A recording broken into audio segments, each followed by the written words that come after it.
अगर 25 करोड़ कैसे हो जाते हैं?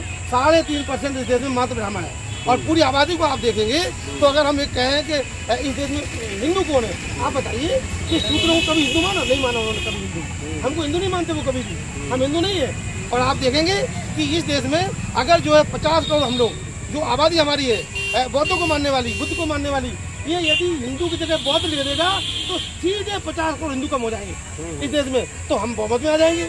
लेकिन ये काम इस देश में नहीं हुआ। हम चाह रहे हैं कि इस देश में ये काम होना चाहिए और बड़े पैमाने पर होना चाहिए और सब लोग मिलकर के इस काम को करेंगे और आज से अभी से करेंगे कि इसका प्रचार प्रसार हो। आने वाली जनगणना में हम लोग हिंदू की जगह बौद्ध लिखवाएं। वो देखें प्रॉपर तरीके से कि हिंदू की जगह हिंदू तो नहीं लिख दिया, बौद्ध है हमारा।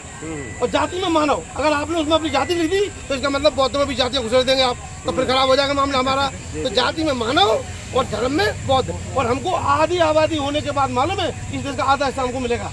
हम 22% 25% पर क्यों अटके हैं? हम 22% की बात क्यों करते हैं? हमारा रिजर्वेशन खत्म हो जाएगा, हमारा नौकरी नहीं मिलेगी। हमारे पढ़े लिखे लोग, देखो बुद्धिजीवी लोग हैं, इनको अच्छा काम करना चाहिए था, लेकिन क्या किया? हमारे बच्चों को नौकरी नहीं मिलेगी, हमको हमारी नौकरी में नुकसान पहुंच जाएगा।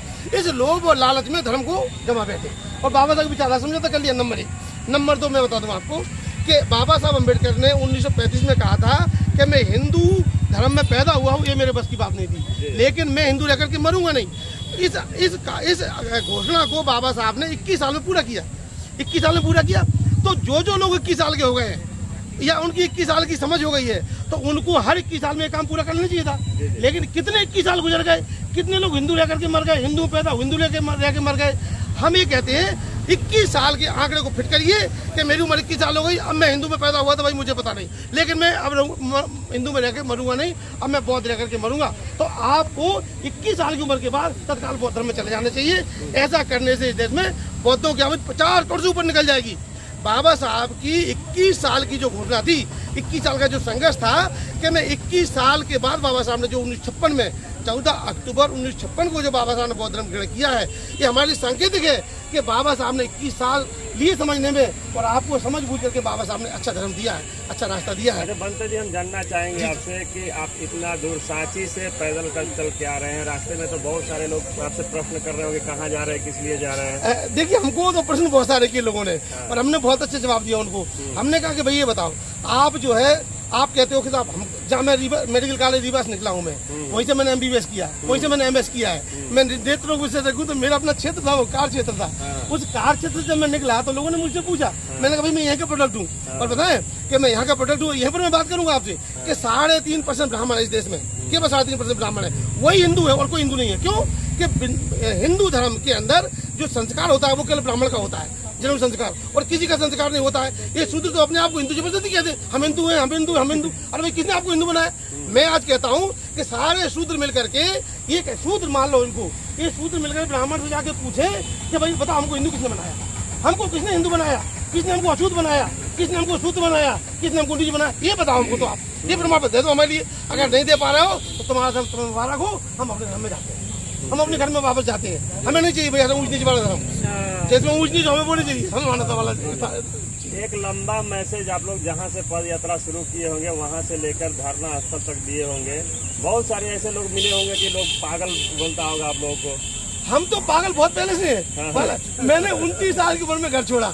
जब मैं 29 साल का था, मेडिकल कॉलेज से MS करते घर छोड़ा, तो मुझसे बड़ा पागल कौन होगा? आप बताइए। 29 साल की उम्र जवान था मैं, शादी करता, अपनी बीवी को रखता, बच्चे पैदा करता, मैं सब आपकी तरह करता, लेकिन मुझसे ज्यादा पागल कौन होगा? 29 साल की एज में घर छोड़ा तो पूरे देश में एक काम किया कि बहुजन समाज को शिक्षा का मालिक बनाना है। इसके लिए हमने स्कूल खोले और 250 विद्यालय खोल करके हमने पूरे देश में काम किया, जिसमें एक और अम्बेडकर भी बुद्धा पढ़ाते हैं। और आज हमारे स्कूलों से निकले हुए हमारे देखो ये सुरंत बहुत खड़े हैं, बालाघाट से आए हैं, और हमारे बालाघाट के ये कसाना जी खड़े हैं, बालाघाट से आए हैं। हमारे कितने बालाघाट के लोग हैं जहाँ हमारे 8-10 विद्यालय अभी भी चल रहे हैं परिवर्तन मिशन स्कूल के नाम से। तो एक अलग मैसेज था, मैं बताना चाहता हूँ आपके लिए। अच्छा जी, ये पद यात्रा के आप इतना दूर चल के आए, सरकार को क्या मैसेज देना चाहते हैं पद यात्रा? हम सरकार को केवल इतना सा मैसेज देना चाहते हैं कि हमारा मानवतावादी धर्म है, हम मानवतावादी रास्ते पर चलने वाले हैं, सुख शांति का जीवन जीने वाले हैं। हमें अशांति नहीं चाहिए, हमें बुद्ध के समता मूलक रास्ते पर चल करके सुख शांति के साथ हमको हमारा बिहार वापस कर दो। और जितने बिहार हैं, जितने वो ही वापस लेंगे हम। दिक्कत तो ये आ गई कि महाबोधि महाबीर मुक्त तो कर दें, वो किसको दें बताइए आप? अभी अब सवाल खड़ा हो जाए किसको दें, यहाँ तो 1000 बैनर लगे हुए हैं। आप देखो 1000 बैनर लगे, किसको दें भाई, किसको दें, समस्या ये खड़ी हुई है, किसको दें। इसको देखो तो दूसरा नाराज हो जाएगा, तीसरा नाराज हो जाएगा। तो पहले तो इस देश में हमको एक होना है, हमको कैसे भी अपने बैनर हटाओ और सारे बैनर हटा के एक बैनर होना चाहिए, महाबोधि महाबैर मुक्ति। हम देखिए आप एक ही बैनर है, दूसरा बैनर इसमें कुछ नाम नहीं देता है। तो एक बैनर होगा तो हमारी एकता होगी। हमारे मल्टीपल बैनर तो हम बिखरे हुए, तो बिखरा हुआ आंदोलन सफल नहीं होता है। हम चाहते हैं कि आंदोलन संगठित हो जाए और एक बैनर हो, एक बैनर के नीचे काम हो, तो सफलता हमको मिलेगी, बहुत जल्दी मिलेगी। चलिए ठीक है, देखिए और भी बनते